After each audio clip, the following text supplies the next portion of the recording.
শত শত দর্শক দুপুর থেকে ছুটে আসছে ঝিনাইদহের সীমান্তবর্তী উপজেলা মহেশপুরে। দুপুর গড়াতেই কানায় কানায় পরিপূর্ণ হয়ে যায় হাই স্কুল মাঠ, কারণ সেখানে আয়োজিত হয়েছে ব্যতিক্রমী এক আন্তর্জাতিক প্রীতি ফুটবল ম্যাচ, যেখানে মুখোমুখি হয় আফ্রিকার দুই দেশ নাইজেরিয়া ও ঘানা। আমাদের এই নাইজেরিয়া আর ঘানার আমাদের মহেশপুর থানায় প্রথম আমাদের মহেশপুর থানায় প্রথম খেলা, এবং আমরা দেখে খুবই আনন্দিত। খুব ভালো লাগছে। আমরা খেলা ভক্ত লোক, আমার বাড়ি এখান থেকে 40 কিলো দূরে। বেলা 12টার সময় এসে এই মহেশপুরে এসে বসে আছি। খেলা দেখতে খুব ভালো লাগছে। বিদেশি প্লেয়ার, বহুত লোকজনের সমাগম আছে, খুব ভালো লাগছে আর কি।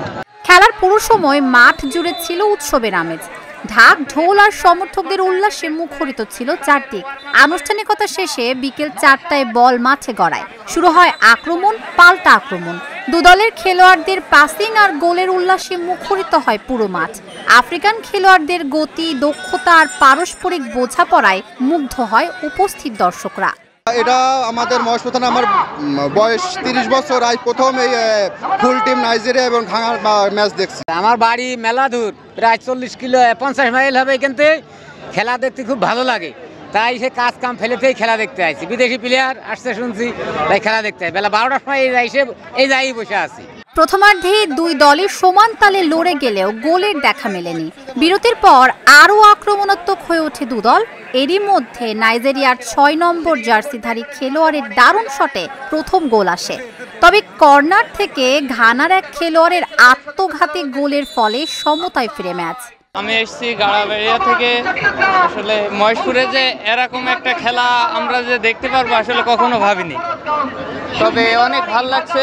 নাইজেরিয়ান এবং ঘানার থেকে প্লেয়ার এসছে, এরা অনেক ভালো সুন্দর পারফরমেন্স করছে। বিদেশ থেকে এসছে, আমরা অনেক দূর থেকে একেবারে সেই বর্ডার এলাকা থেকে আমরা এখানে এই খেলা দেখতে এসেছি। আমাদেরকে খুবই মনোরঞ্জন দিচ্ছে এবং তাদের খেলা দেখে আমরা মনোমুগ্ধ। খেলা শেষের প্রায় 10 মিনিট আগে নাইজেরিয়ার 2 নম্বর খেলোয়াড়ের নিখুঁত শটে ফের এগিয়ে যায় দলটি, কিন্তু শেষ মুহূর্তে ঘানার সমতা ফিরিয়ে আনা গোলেই 2-2 গোলের ড্রয়ের মাধ্যমে শেষ হয় রোমাঞ্চকর এই ম্যাচ। দেশের মাটিতে এমন আয়োজন দেখতে পেরে খুশি আগত দর্শকরা। এমন আয়োজন নিয়মিত করার দাবি তাদের। আমি প্রত্যন্ত গ্রাম অঞ্চল থেকে এসেছি, খেলাটা খুব ভালো লাগছে। এর আগেও 2-1 বিদেশি খেলোয়াড় দেখেছি এইসব মাঠে। এরম যে দুটো দল নাইজেরিয়া এবং ঘানা এরম একসাথে বিদেশি প্লেয়ার আমি কোনোদিন দেখিনি। খুব সুন্দর হচ্ছে, খেলা ভালো লাগছে। আগে এই মাঠে বিদেশি খেলা আমরা দেখছি, তো সামনাসামনি বসে আমাদের কাছে খুব ভালো লাগছে। দর্শক আনন্দ, খুশি, খুব সুন্দর। আয়োজকরা বলছেন, তরুণ সমাজকে মাদক থেকে দূরে রাখতে ও খেলাধুলার প্রতি আগ্রহ বাড়াতেই এমন আয়োজন।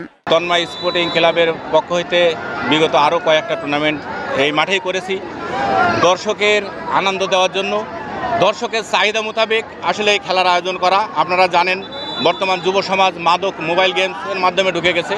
আমরা এর থেকে বেরিয়ে নিয়ে আসার এই মূল উদ্দেশ্য তন্ময় স্পোর্টিং ক্লাব। আমরা আগামীতে আরও ভালো ভালো খেলার আয়োজন করবো ইনশাল্লাহ। ঝিনাইদহের মহেশপুরের তন্ময় স্পোর্টিং ক্লাবের আয়োজনে এই প্রীতি ফুটবল ম্যাচে 18 জন বিদেশি খেলোয়াড় অংশ নেয়। Dhaka journal news desk. দখলে রেখেছেন, ডান দিকটা আক্রমণের চেষ্টা, ছোট করে বাড়িয়েছেন।